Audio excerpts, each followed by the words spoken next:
تیسرے رکوع کی پہلی آیت یعنی آیت نمبر 21 سے 25 تک۔ اعوذ باللہ من الشیطان الرجیم، بسم اللہ الرحمن الرحیم۔ یا ایہا الناس اعبدوا ربکم الذی خلقکم والذین من قبلکم لعلکم تتقون۔ الذي جعل لكم الأرض فراشا والسماء بناء وأنزل من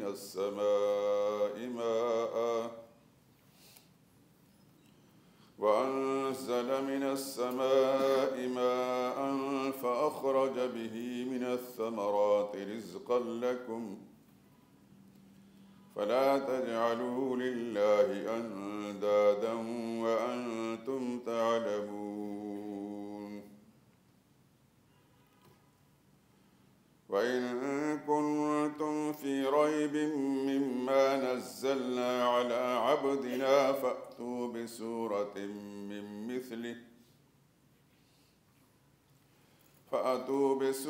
من مثله وادعوا شهداءكم من دون الله إن كنتم صادقين۔ فإن لم تفعلوا ولن تفعلوا فاتقوا النار التي وقودها الناس والحجارة أعدت للكافرين۔ وبشر الذين آمنوا وعملوا الصالحات أن لهم جنات تجري من تحتها الأنهار كلما رزقوا منها من ثمرة رزقا قالوا هذا الذي رزقنا من قبل وأتوا به متشابها ولهم فيها أزواج مطهرة وهم فيها خالدون۔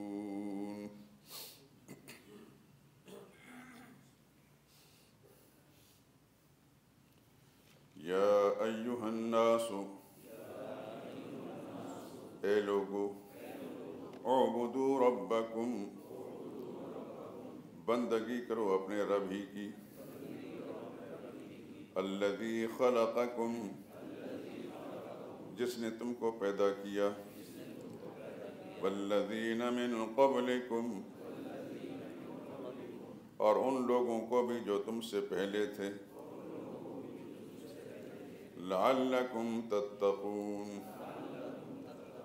تاکہ تم متقی بن جاؤ۔ الذی جعل لکم الارض، وہ اللہ جس نے بنایا تمہارے لیے زمین کو، فراشاً، بچھونا، والسماء بناءً، اور آسمان کو چھت، وأنزل من السماء ماء، اور اتارا آسمان سے پانی، فأخرج به، پھر نکالا اس پانی کے ذریعے، من الثمرات، پھلوں سے، رزقا لکم، تمہارے کھانے کے لیے رزق، فلا تجعلوا للہ، سو مت ٹھہراؤ اللہ کے ساتھ، انداداً، کوئی مقابل، وانتم تعلمون، اور تم جانتے ہو، وَإِن كُنتُمْ فِي رَيْبٍ، اور اگر تم شک میں ہو، مما نزلنا، اس کلام سے جو ہم نے اتارا، علی عبدنا، اپنے بندے پر، فَأْتُوا بِسُورَةٍ، تو تم بھی لے آؤ ایک صورت، من مثلہ، اس جیسی، وَادْعُوا، اور بلا لو، شہداءکم اپنے مددگاروں کو من دون اللہ اللہ کے سوا ان کنتم صادقین اگر تم سچے ہو فَإِن لَّمْ تَفْعَلُوا پھر اگر ایسا نہ کر سکو وَلَن تَفْعَلُوا اور ہرگز نہ کر سکو گے فَاتَّقُوا النَّارَ الَّتِي پھر بچو اس آگ سے وَقُودُهَا النَّاسُ جس کا ایندھن لوگ ہوں گے وَالْحِجَارَةُ اور پتھر ہوں گے اعدت وہ آگ تیار کی ہوئی ہے للکافرین کافروں کے لیے وبشر الذین اور خوشخبری سنا دو ان لوگوں کو آمنو جو ایمان لائے وعملوا الصالحات اور انہوں نے اچھے کام کیے ان اس بات کی لہم جنات کہ ان کے لیے باغات ہیں تجری من تحتها الانہار بہتی ان کے نیچے نہریں کلما رزقوا منہا جب کبھی ملے گا ان کو وہاں پر من ثمرۃ کوئی پھل رزقاً کھانے کے لیے قالوا تو کہیں گے ھذا الذی یہ تو وہی ہے رزقنا من قبل جو اس سے پہلے ہم کو ملا تھا فَأْتُوا بِهِ مُتَشَابِهًا اور دیے جائیں گے ان کو ملتے جلتے پھل وَلَهُمْ اور ان کے لیے فیہا ان جنتوں میں ازواج عورتیں ہوں گی مطہرۃ پاک وہم فیہا خالدون اور وہ وہاں پر ہمیشہ رہا کریں گے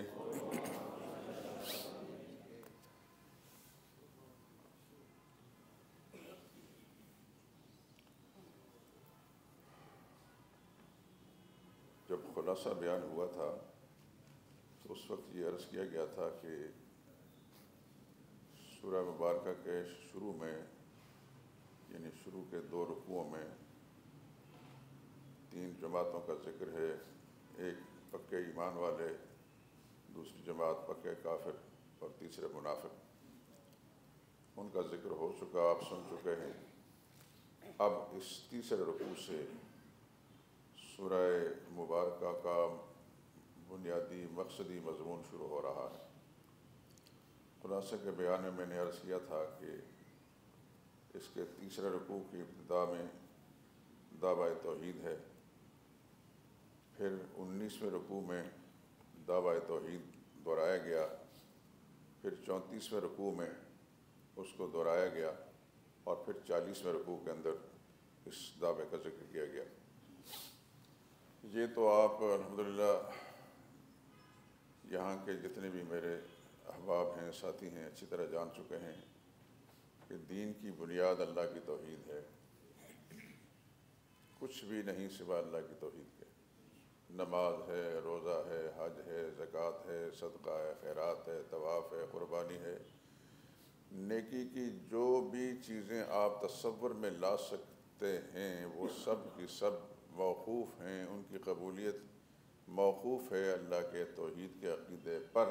اگر کوئی مسلمان اس کا عقیدہ ٹھیک ہے تو ساری چھوٹی چھوٹی نیکیاں بھی اس کے نامہ اعمال میں جمع ہوں گی، اور خدا نخواستہ اس عقیدے میں خرابی ہے، اللہ سب کو محفوظ رکھے، تو پہاڑوں جیسے نیک اعمال بھی رد کر دیے جائیں گے۔ آگے چل کر سورہ توبہ میں انشاءاللہ یہ چیزیں جو ہیں آپ کے سامنے آئیں گی۔ تو سارا دار و مدار دین کا اللہ کی توحید پر ہے۔ یہ آپ جانتے ہیں کہ خدا بند قدوس نے آدم علیہ السلام کی اولاد کے اندر، آدم علیہ السلام پہلے انسان تھے اور پہلے پیغمبر بھی تھے، کچھ عرصہ کے بعد پھر اللہ پاک نے اور پیغمبر بھیجے، یکے بعد دیگرے۔ اور تا کہ نوح علیہ السلام جب مبعوث ہوئے تو اس زمانے میں قوم شرک میں مبتلا ہو چکی تھی۔ نوح علیہ السلام کے زمانے میں جو لوگ تھے انہوں نے اپنے 5 حاجت روا مشکل کشا بنا رکھے تھے: ود، سوا، یغوث، یعوق، نصر۔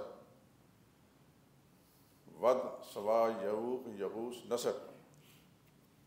اور آپ سوچتے ہوں گے کہ یہ کیا تھے؟ کوئی پتھر تھے؟ کوئی ایسے پہاڑی علاقے تھے؟ نہیں بھائی، یہ ود، سوا، یغوث، یعوق، نصر 5 اللہ کے نیک بندوں کے القابات۔ ان میں سے ایک پیغمبر تھے حضرت شیس علیہ السلام، اور 4 ان کے بیٹے تھے، چاروں اولیاء اللہ میں سے تھے۔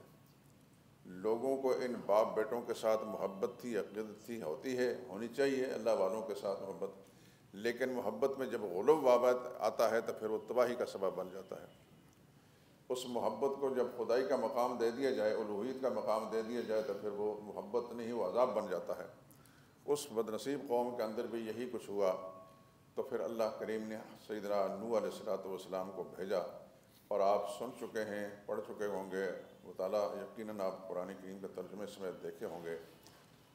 12ویں پارے میں سورہ ہود کے اندر اچھا خاصا تذکرہ ہے سیدنا نوح علیہ السلام کا، دیگر کئی مقامات پر بھی ہے، اور آخر کے اندر 29ویں پارے کے اندر سورہ نوح بھی اللہ کریم نے نازل فرمایا مستقلاً۔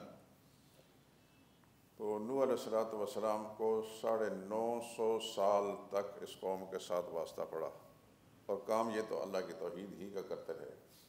میں اکثر اشارات آپ کو دیتا ہوں کہ آپ اچھی طرح سمجھتے ہیں کہ نبی بیکار لوگ نہیں، اللہ کی مخلوق کے سب سے عظیم انسان نبی ہیں، اور نبی اگر بیکار نہیں تو پھر معمولی کام کے لیے ان کو نہیں بھیجا گیا، بڑے کام کے لیے بھیجا گیا۔ دیکھیے آپ اپنے زمانے کے لوگوں کو دیکھیں، جو آدمی بڑا شمار ہوتا ہے تو اس کی ڈیوٹی بھی اسی درجے میں بڑی ہوتی ہے۔ عام مزدور کا معاملہ اور ایک بڑا افسر جو ہوتا ہے CSP افسر، 22ویں گریڈ کا افسر یا اس سے اوپر کے درجے کے جو لوگ ہیں، ان کو یہ درجات اس لیے ملتے ہیں، حالانکہ وہ جو مزدور ہے اس کی بھی 2 آنکھیں ہوتی ہیں، ایک ناک ہوتی ہے، یہ منہ ہوتا ہے، دائیں بائیں کان ہوتے ہیں، اور وہ افسر جو ہوتا ہے اس کے بھی، لیکن اس کے اندر جو صلاحیتیں ہیں ان صلاحیتوں کو پھر بڑے کام کے لیے استعمال کرتا ہے۔ ان کی صلاحیتوں سے پورے ملک کو، پورے قوم کو فائدہ پہنچتا ہے۔ تو انبیاء اکرام علیہ السلام معمولی لوگ نہیں تھے، تو معمولی لوگ نہیں تھے تو پھر کیوں اللہ نے بھیجا؟ بڑے کام کے لیے۔ یاد رکھیں کہ بڑا کام جو ہے خدا کے نظام کے اندر اللہ کی توحید کا مسئلہ ہے، باقی ساری چیزیں ضمن۔ میں نے اور آپ نے ابھی نماز پڑھی ہے، یہ ضمنی چیز ہے۔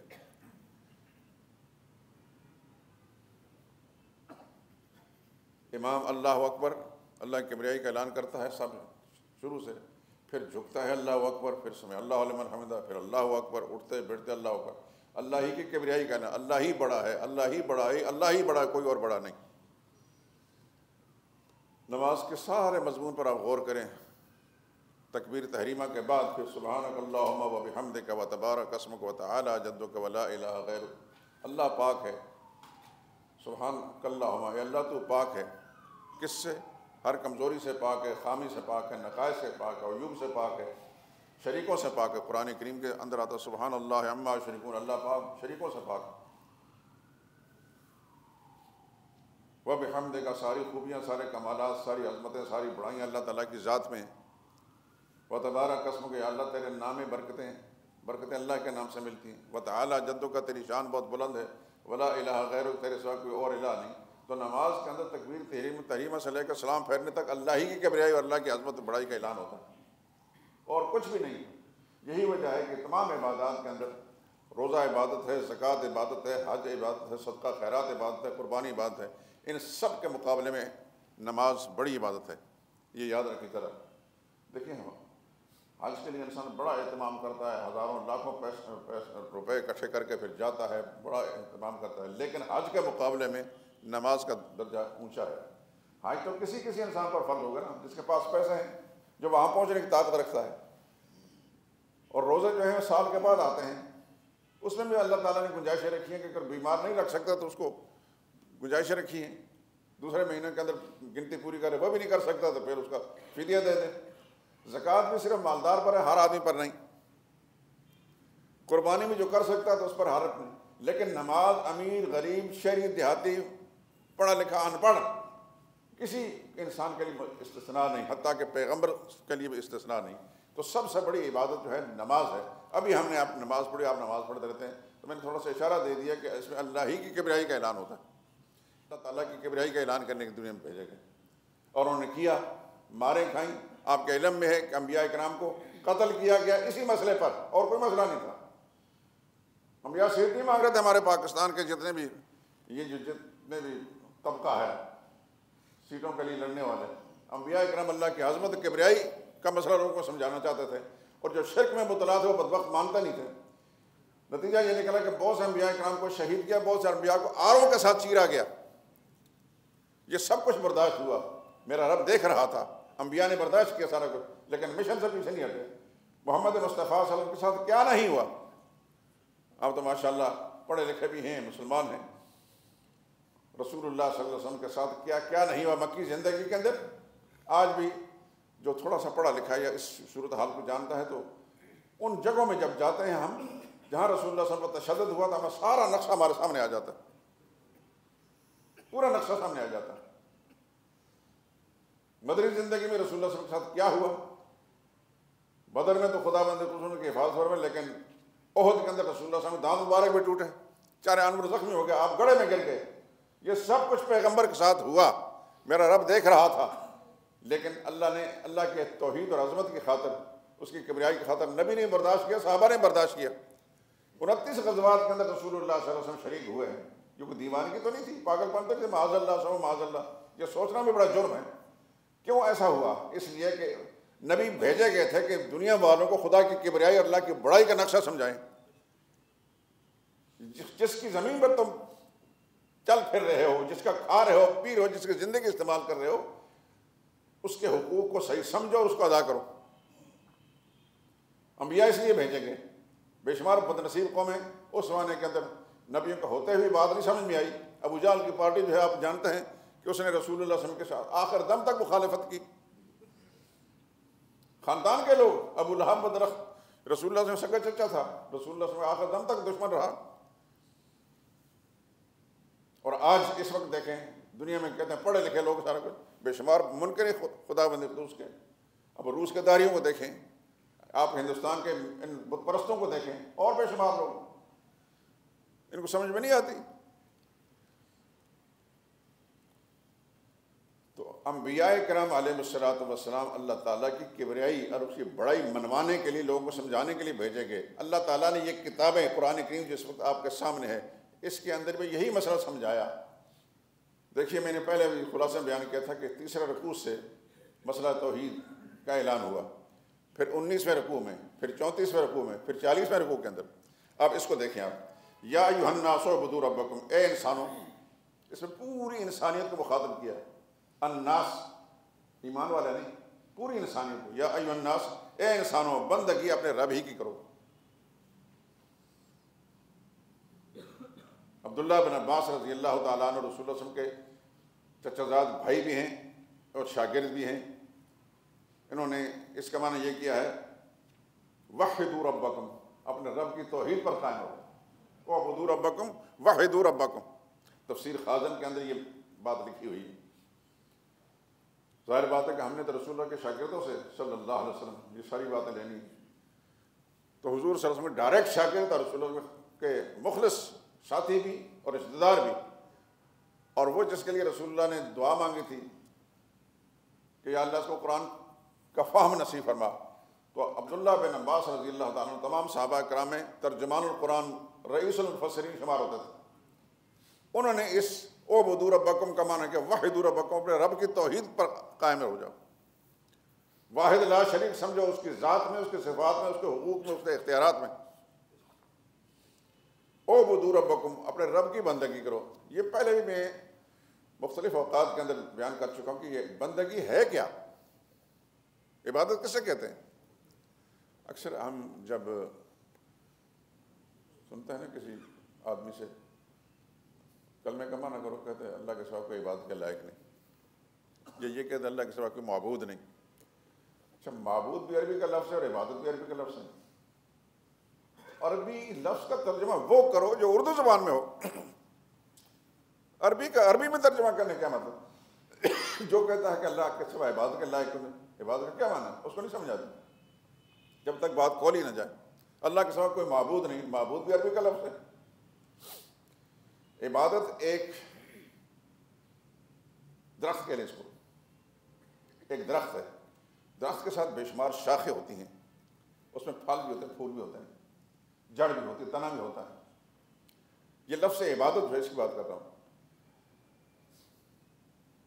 مثلا ابھی آپ نے نماز پڑھی، یہ عبادت ہے۔ اس کی پھر 4 حالتیں ہیں۔ ابھی آپ ایک ہاتھ باندھ کر کھڑے ہو گئے، یہ بھی عبادت ہے۔ رکوع میں جھک گئے، یہ بھی عبادت ہے۔ سجدے میں پیشانی زمین پر رکھ دی، یہ بھی عبادت ہے۔ دوزانو ہو کر بیٹھ کر تحیات کریں، یہ بھی عبادت ہے۔ تو جب بھی مطالبہ کہ اللہ اپنے رب ہی کی بات کرو، یعنی ہاتھ باندھ کر بھی اللہ کے سوا کسی اور کے سامنے نہیں کھڑا ہونا، رکوع کی شکل میں کسی کے سامنے نہیں جھکنا، سجدے کی شکل کے اندر زمین پر پیشانی کسی کے لیے نہیں رکھنا سوائے اللہ کے۔ اور التحیات پر تو کیا کہتے ہیں؟ التحیات للہ والصلوات والطیبات، یا اللہ ساری زبانی باتیں بھی تیرے لیے ہیں، والصلوات بدنی باتیں بھی تیرے لیے ہیں، والطیبات ساری مالی باتیں بھی، یعنی زبان سے بھی اللہ کی حمد و ثنا وہ صرف اللہ ہی ہے۔ بدن بھی استعمال ہوگا خدا کی عبادت کے لیے، جیسے نماز کے اندر استعمال ہو رہا ہے، یا طواف میں استعمال ہو رہا ہے، اعتکاف میں استعمال ہو رہا ہے۔ اور مالی بات بھی اللہ کے لیے، زکوٰۃ یہ اللہ کے نام پر دی جاتی ہے، صدقہ خیرات اللہ کے نام پر دیا جاتا ہے، قربانی یہ مالی بات ہے اللہ کے نام پر۔ اللہ کے نام پر جانور ذبح کیا تو قربانی ہوگا، نہیں تو حرام مردار ہو جائے گا۔ تو ہر نمازی جب تشہد میں بیٹھتا ہے تو التحیات للہ، ساری زبانی باتیں بھی صرف اللہ کے لیے ہیں، والطیبات والصلوات، بدنی باتیں بھی اللہ ہی کے لیے ہیں، والطیبات، اور مالی باتیں بھی اللہ ہی کے لیے۔ تو قیام کی حالت کے اندر بھی اپنے حرکات سے اللہ کی عظمت اور کبریائی کا اعلان کر رہا تھا، اور تشہد میں جب بیٹھا تو پھر زبان سے اعلان کر رہا ہے کہ بدنی باتیں بھی، مالی باتیں بھی، زبانی باتیں اللہ ہی کا حقدار ہے۔ دوسرے لفظ میں یہ کہہ رہا ہے کہ میں یہ اللہ ہی کے لیے کروں گا، میری زبان بھی اللہ کی کبریائی کا اعلان کرے گی، میرا بدن بھی اللہ کی عبادت کے لیے استعمال ہوگا، میرا مال بھی اللہ کے نام پر قربان ہوگا۔ تو عبادت میں نے بتایا نا کہ ایک درخت ہے، اس کی بہت ساری شاخیں ہیں۔ علامہ ابن قیم ایک بہت بڑے عالم گزرے ہیں، کچھ 7ویں صدی میں غالباً، شام میں، دمشق میں رہے ہیں۔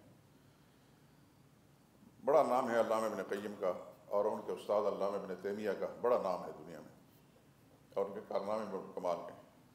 علامہ ابن قیم نے عبادت کی جو تعریف لکھی ہے اپنی زبان کے اندر، میں آپ کو سنانا چاہتا ہوں، پھر اس کا ترجمہ چاہتا ہوں، اور بڑی جامع تعریف۔ وہ لکھتے ہیں: العبادت عبارت عن الاعتقاد والشعور بأن للمعبود سلطة غیبیۃ يقدر بها على النفع والضرر، فكل دعاء وثناء وتعظیم ينشأ من هذا الاعتقاد فهي عبادت۔ عبادت ایک سوچ کا نام ہے، ایک فکر کا نام ہے۔ اعتقاد اور شعور، ایک عقیدہ اور شعور، احساس، کیا؟ بأن للمعبود سلطة غیبیۃ، جس کی میں عبادت کرتا ہوں وہ غائبانہ طاقت کا مالک ہے۔ ایک مسلمان جو ہے اللہ کے سامنے جھکتا ہے، روزہ رکھتا ہے، اس کے لیے بھوک پیاس برداشت کرتا ہے، مال خرچ کرتا ہے، غیب اس کے ذہن کے آخری کونے کے اندر بھی یہ بات موجود ہوتی ہے کہ جس کے لیے میں کر رہا ہوں وہ مجھے دیکھ رہا ہے، میں اس کو نہیں دیکھ رہا، لیکن غیبی طاقت کا مالک ہے، وہ جو چاہے کر سکتا ہے۔ ایسا ہی ہے مسلمان کا عقیدہ۔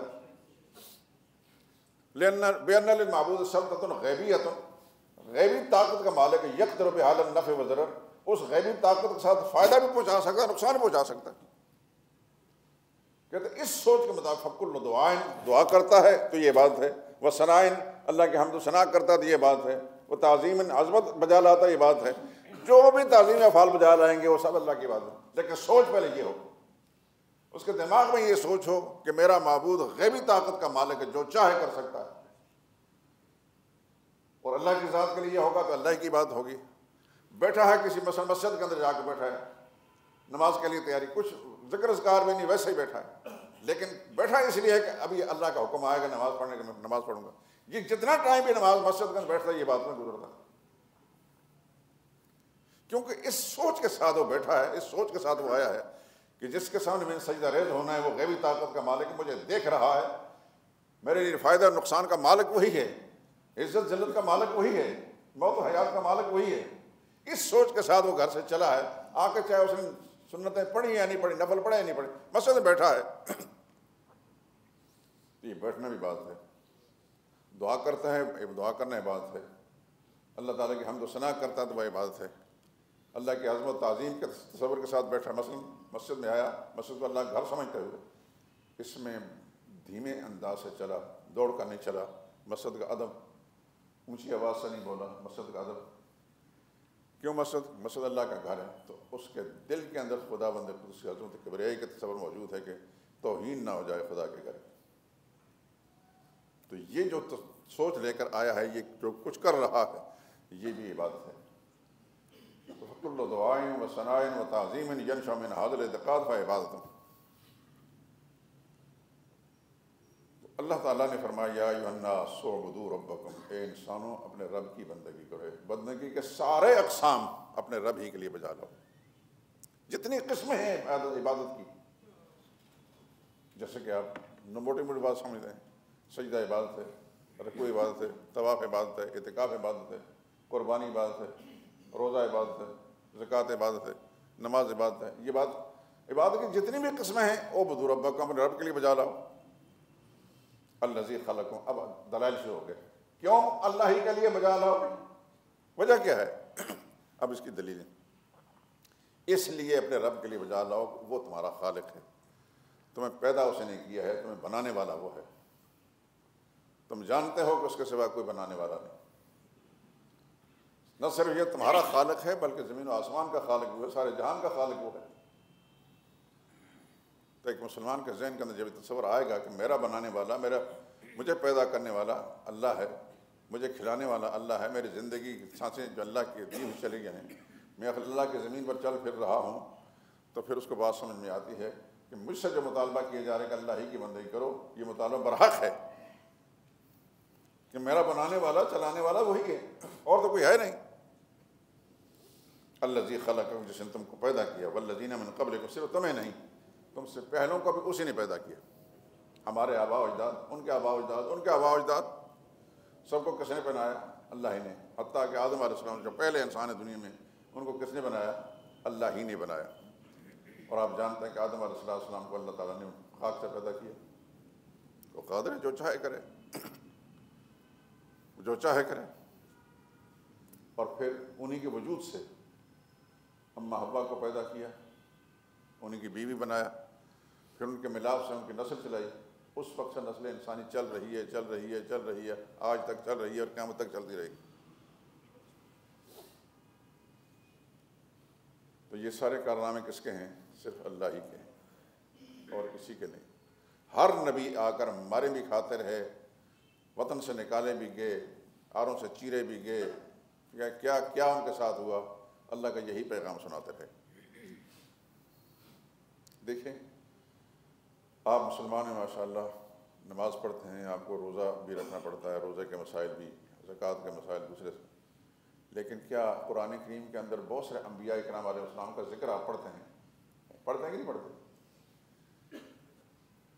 قرآن کریم سے پتہ چلتا ہے کہ فلاں نبی کیسے نماز پڑھتا تھا، ان کی نمازیں کیسی تھیں، جو وہ زکوٰۃ دیتے تھے کہ نہیں دیتے تھے، ان کی زکوٰتیں کیسی تھیں، وہ حج کرتے تھے کہ نہیں کرتے تھے۔ یقیناً وہ ساری عبادات تھیں، لیکن قرآن کریم نے اس کا تذکرہ نہیں کیا۔ اس کی وجہ کہ منشا الہی، اصل مسئلہ ہے مسئلہ توحید، مسئلہ توحید سمجھو، سارے مسئلے خود بخود سمجھ میں آ جائیں۔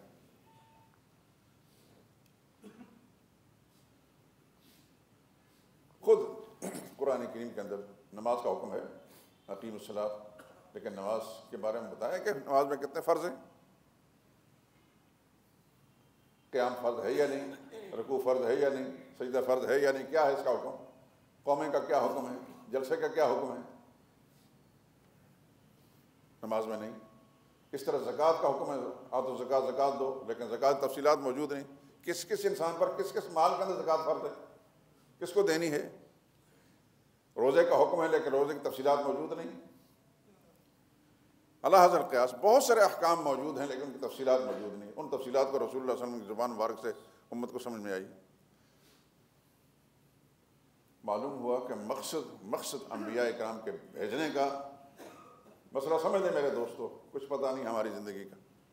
آج ہم ایک دوسرے کو دیکھ رہے ہیں, پتہ نہیں آنے والے وقت میں دیکھیں گے نہیں دیکھیں گے, لیکن یہ بات حجت ہے. میں زبان سے بول رہا ہوں, مسجد در و دیوار میں یہ آوازیں ٹکرا رہی ہیں, کل انشاءاللہ میرے حق میں یہ گواہیاں دیں گی اور آپ بھی گواہی دیں گے. آپ کے کان, آپ کا جسم گواہی دے کہ میرے حق میں یہ بات کہی گئی تھی. الحمدللہ میں خدا کا شکر ادا کرتا ہوں کہ مجھے ایسے ساتھی, ایسے دوست مل گئے اس گھر کے اندر, اللہ کے گھر کے اندر, کہ میں اللہ کا پیغام قرآن کریم کے حوالے سے سنا رہا ہوں. تو دیکھیے قرآن کریم کہتا ہے کہ اس رب کی بندگی اور اعبدوا ربکم. رب کے لفظ پر غور فرمائیں آپ. تمہارا رب ہے, تمہارا پالنے والا ہے. کہاں سے اس کی ربوبیت شروع ہوئی؟ اس کی پرورش کا نظام کہاں سے شروع ہوا؟ جب ہم ماں کے پیٹ میں تھے. اللہ اکبر.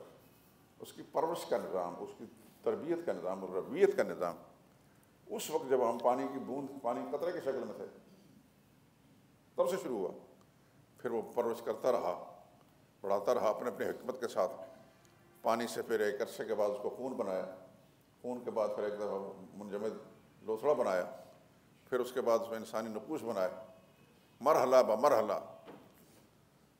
یہ وہ جانتا ہے کہ کب کیا کرنا ہے. جس ماں کے پیٹ میں بچہ بن رہا ہے اس کو کچھ پتہ نہیں, جس باپ کا ہے وہ اس کو کچھ پتہ نہیں, جس خاندان کا ان کو کچھ پتہ نہیں, دنیا والوں سے کسی کو کچھ پتہ نہیں, لیکن وہ رب جو تربیت کے نظام میں وہ چلا رہا ہے.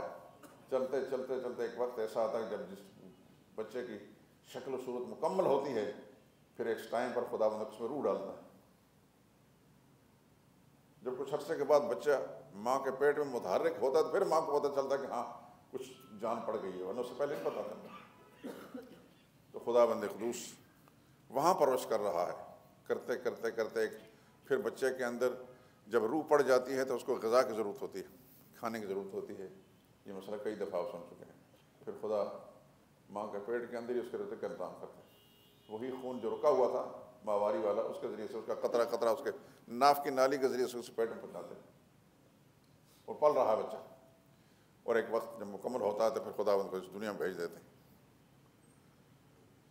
اللہ اکبر. قربان جائیں خدا بند کے نظام تربیت پر, ربوبیت پر. یہی وجہ ہے کہ اللہ پاک کی یہ صفت جو قرآن کریم میں بہت زیادہ بیان ہے. الحمدللہ رب العالمین یا ایھا الناس اعبدوا ربکم, آخر میں درمیان میں ہزاروں دفعہ قل اعوذ برب الناس, رب والی صفت قرآن کریم کی بار بار ذکر کی گئی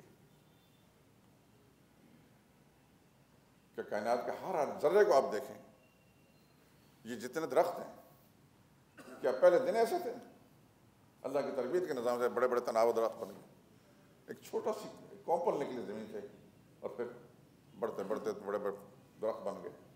اب جنگلات کے علاقوں میں جائیں تو وہاں جب دیکھیں گے چھوٹے چھوٹے ذرے ہوتے ہیں, پھر ایک عرصہ آتا ہے چند سالوں کے بعد بڑے بڑے تناؤ درخت بنتے ہیں. کون تربیت کر رہا ہے؟ کون بڑھا رہا ہے ان کو؟ صرف انسانوں کی تربیت نہیں, کائنات کی ہر چیز کی تربیت وہ کر رہا ہے. ہر ایک کا رب وہ ہے. جتنے حیوانات ہیں ان کا رب بھی وہی ہے. حیوان اس کی ماں جو ہے اس کے پیٹ کے اندر وہ بچہ پل رہا ہوتا ہے, اس کی تربیت وہی کر رہا ہوتا ہے. اس دنیا میں بھیجتا ہے تو پھر وہی تربیت کر رہا ہے. سمندر کے اندر ان گنت مخلوق ہے, مچھلیاں جن کو شمار نہیں کر سکتے, لیکن وہاں کون پال رہا ہے؟ ان کی کوئی دکانیں ہیں وہاں, ان کے پلازے ہیں, ان کے کاروبار مارکیٹ ہے؟ کوئی نہیں.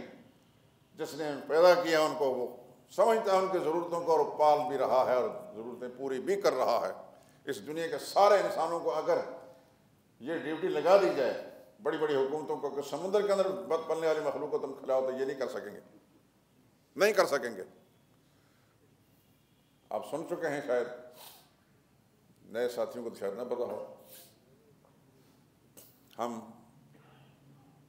جب شروع میں عربی ادب کتابیں پڑھتے تھے تو ایک کتاب نفحۃ العرب, اب بھی میرا خیال ہے یقیناً طالبوں میں پڑھائی جاتی ہوگی. یہ 1966 کی بات کر رہا ہوں میں, جب میں پنجاب میں آیا تھا. وہ کتاب ہم نے پڑھی تو اس کے اندر ایک واقعہ تھا کہ سیدنا سلیمان علیہ السلام اللہ کے عظیم پیغمبر ہیں، حضرت داؤد علیہ السلام کے صاحبزادے ہیں، اور ان کی خصوصیت یہ کہ اللہ نے ان کو ایسی سلطنت اور ایسی بادشاہت عطا فرمائی تھی جو اس سے پہلے بھی کسی کو نصیب نہیں اور اس کے بعد قیامت تک کسی کے لیے نہیں۔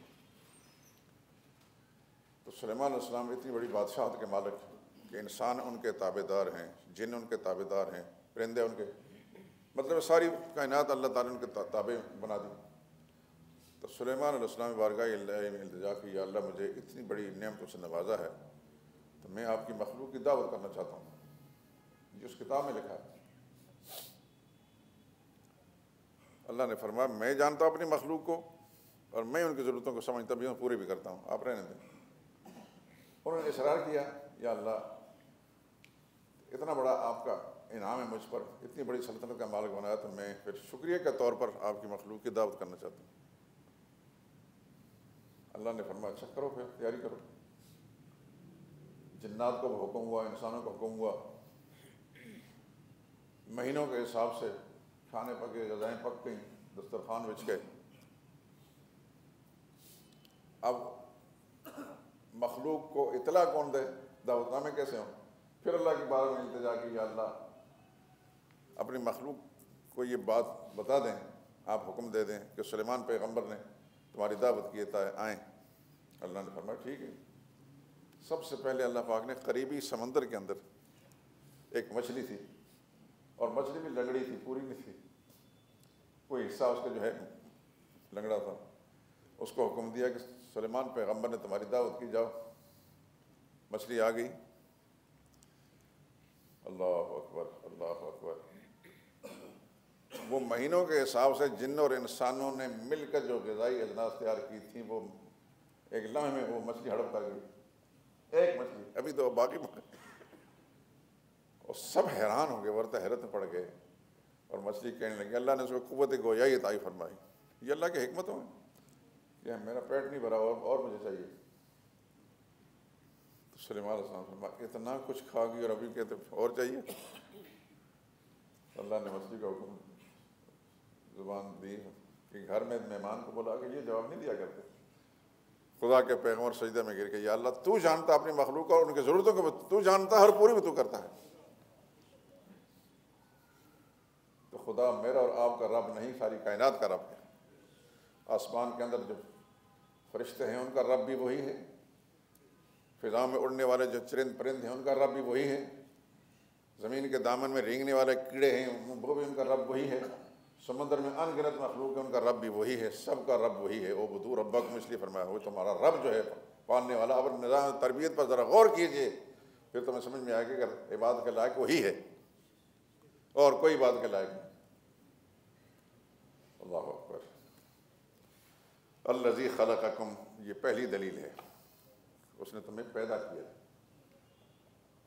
تخلیق کے نظام کو انسان غور کرے۔ دیکھیے اللہ پاک کی شان پہ قربان جائیں، یہ ہاتھ دیا ہے، ہاتھ میں 5 انگلیاں ہیں، اور ہر انگلی کے اوپر کنارے پر اللہ پاک نے ناخن بنا دیا، اور انگلی کی خوبصورتی، اس کی زیبائش اسی طرح۔ اگر کسی انگلی سے ناخن اتر جائے اور مستقل خراب ہو جائے تو انگلی بڑی عجیب سی لگتی۔ دیکھیے اللہ پاک نے اپنی رحمت کے ساتھ مردوں کو ایسا وجود دیا ہے کہ اس جگہ مونچھیں بنا دی، یہاں داڑھی بنا دی۔ اگر اللہ تعالیٰ داڑھی نہ بناتا، کھودا بنا دیتا عورتوں کی طرح، تو عورتیں دیکھیں بغیر داڑھی کے خوبصورت لگتی ہیں، مرد بغیر داڑھی کا عجیب سا لگتا ہے۔ اللہ کے نظام تخلیق پر غور کریں، ہر چیز خدا بند قدوس نے جو بنائی ہے اپنی حکمت کاملہ کے ساتھ کمال کی بنائی۔ اب فرض کرو یہ ہاتھ کی 4 انگلیاں ہیں، ایک انگلی اگر نہ پیدائشی نہ ہو تو ہاتھ ناقص بھی ہے اور بدا بھی لگتا ہے۔ خدا کے نظام پر انسان غور کرنا، اللہ اکبر اللہ اکبر، انسان حیران رہ جاتا ہے۔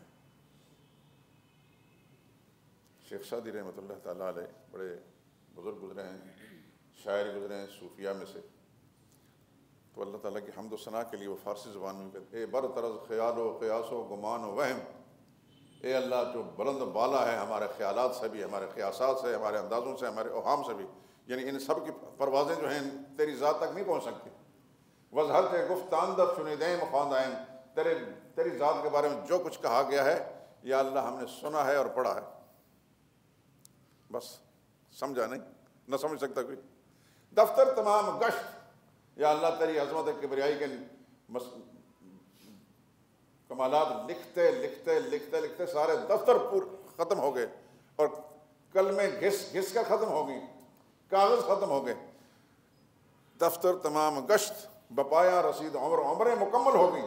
ما ہم چنا در اول وصف تو ماندائم، یا اللہ ہم تو ابھی تک تیری کمالات تیری عظمت لکھنے کے تم دیواجے تک نہیں پہنچ سکے، کہاں تک تیری عظمت اور کبریائی کے سارے معاملات لکھ پائیں.